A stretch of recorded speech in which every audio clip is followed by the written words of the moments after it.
is your 70th birthday, Deaconess Abolade FADIMU JP.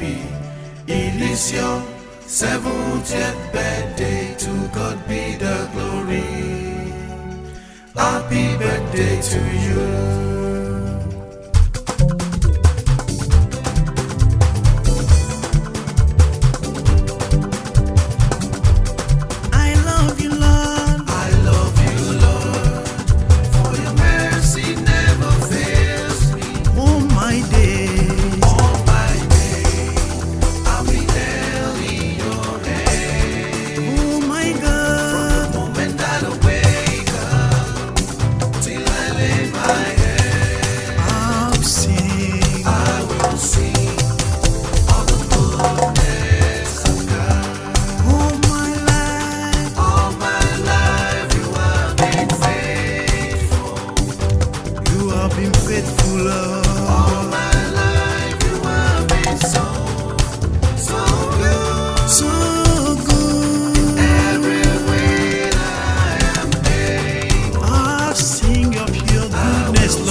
Deaconess Abolade FADIMU JP Aya Deacon Olúgbénga FADIMU JP lóní ká bá ń gbé òṣùbà fún Elédùmarè ọba. Gbogbo ayé wá rírì ní orúkọ rẹ bàbá o. Ẹ ti tóbi tó Jésù. Ọpẹ́ ńlá la mú wá o torí ọlọ́jọ́ ìbí òní o. Ẹ ti tóbi tó Jésù. Torí lílọ bíbọ̀ ẹ̀dá láyé ọ̀wẹ́ ló wà. Jíjẹ mímu gbogbo ènìyàn bàbá ló ń pèsè. Ohun gbogbo tó dá sí ló yege, a ó fi yìn fọ́ba rere tó mú wa pegedé. Kòróta ìṣedédé àwa ẹ̀dá ẹ̀dẹ̀dẹ̀, ojú tọ́ta yegede, ọmọ Ọlọ́run ti yege. Ìjìnlẹ̀ nínú ìjìnlẹ̀, ẹ ṣeun o. Ìjìnlẹ̀ nínú ìjìnlẹ̀, ẹ ṣeun o. Àná mi sọ̀rọ̀, ẹ ṣeun o. Òní mi sọ̀rọ̀, ẹ ṣeun o. Ọ̀la mi á sọ̀rọ̀, ẹ ṣeun o. Ìjìnlẹ̀ nínú ìjìnlẹ̀, ẹ ṣeun o. Àádọ́rin ọdún ọmọdé ọdún kan. Bàbá ṣeun, Olúwarun ṣeun, bàbá ṣeun. Látinú oyún títí di ọmọ wọn. Bàbá ṣeun, Olúwarun ṣeun. láti ọmọ wọn títí dọmọ ìrísẹ̀. Bàbá ṣeun, Olúwarun ṣeun, bàbá ṣeun. Bí eré Bọ́ládé ṣọdún kìíní. Bàbá ṣeun, Olúwarun ṣeun, bàbá ṣeun. Ọdún kìíní tó fi ṣe 100 ọdún. Bàbá ṣeun, Olúwarun ṣeun, bàbá ṣeun. Abọ́ládé fi èyí dúpẹ́ ọ̀pọ̀lọpọ̀ ọdún tó ń bọ̀. Bàbá ṣeun, Olúwarun ṣeun, bàbá ṣeun. Ọpẹ́ lórí ọkọ, lórí ọmọ, lórí ará àti ọ̀rẹ́. Bàbá ṣeun, Olúwarun ṣeun, bàbá ṣeun. I can carry my body. Ẹ̀mí mímọ́ ẹ ṣé. I can carry my body. Ẹ̀mí mímọ́ ẹ ṣé. Ẹ ṣé o bàbá. I can carry my body. Bàbá ẹ ṣé. Ẹ̀mí mímọ́ ẹ ṣé. Ọpẹ́ là mú wá. I can carry my body. Ẹ̀mí mímọ́ ẹ ṣé. Màmá Olúwakẹ́misọ́lá. Olúwakẹ́misọ́lá. Màmá Olúwabùnmi. Olúwabùnmi. Màmá Olúwakórèdé. Màmá ti Olúwakórèdé. Màmá Olúwatósìn. Màmá ti Olúwatósìn. Ọmọ wọn nílùú Ìṣàrà. Ìṣàrà rẹ̀ mọ́. Àfọ́támọ́dí kógun máa wọ̀lú. Àfọ́támọ́dí kógun máa wọ̀lú. Aya Olúgbénga Fàdé. Ìyẹn nílùú Ìṣàrà. Dúpẹ́ ó fọpẹ́ fọlọ́run. Ó yá gbé bọ́dì. I can carry my body. Mo dúpẹ́ mo tọ́pẹ́ dá. Ẹ̀mí mímọ́ ẹ ṣé. Ẹ̀mí mímọ́ ẹ máa ma ṣe o. I can carry my body. Carry my body. Ẹ̀mí mímọ́ ẹ ṣé.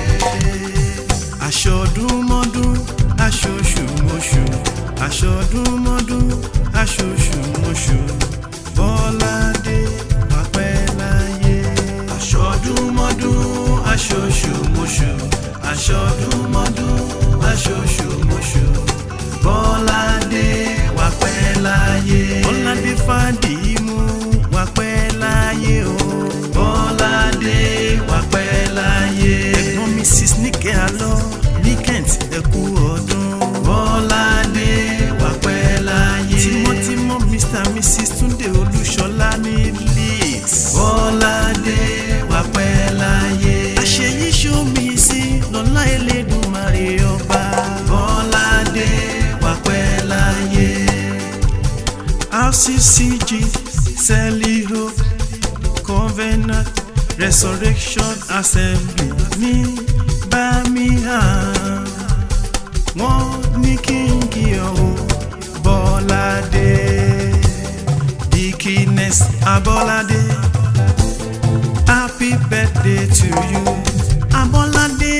Deaconess Abolade. Happy 70th birthday. Happy birthday to you. Ẹ̀mí yín á ṣe púpọ̀ rẹ̀. Deaconess Abolade. Màmá Olúwakẹ́misọ́lá. Happy birthday to you. Màmá ni Màmá Olúwabùnmi. Deaconess Abolade. Màmá Olúwakórèdé. Happy birthday to Màmá ni Màmá Olúwatósìn. Deaconess Abolade. Aya Díkìn Olúgbénga. Happy birthday. Olúgbénga Fàdímù JB. Deaconess Abolade. Happy birthday. Happy birthday to you.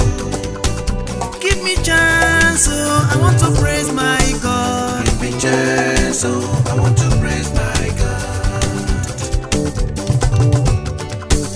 Clear the road, oh, allow me praise my God. Give me chance, oh, I want to praise my God. Give me chance, oh, I want to praise my God. Give me chance, oh, I want to praise my God. Give me chance, oh, I want to play body for Olúwa. Give me chance, oh, I want to praise my God. Give me chance, oh, I want to praise my God. Give me chance, oh, I want to praise my God. Oh yeah, ARIYA flavor, Flavor, eh? flavor, ARIYA, ọmọ tó ní flavor, flavor, a flavor for every occasion. Ọmọ bàbá church, ní Bariga, ARIYA flavor, flavor, flavor, ARIYA flavor, mi ò gbọ́. Ọmọ bàbá church, ní Bariga, ARIYA flavor, flavor, flavor. Happy birthday to you, Deaconess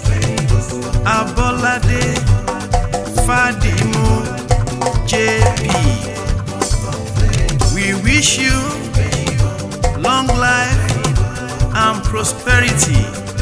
Hip hip hip.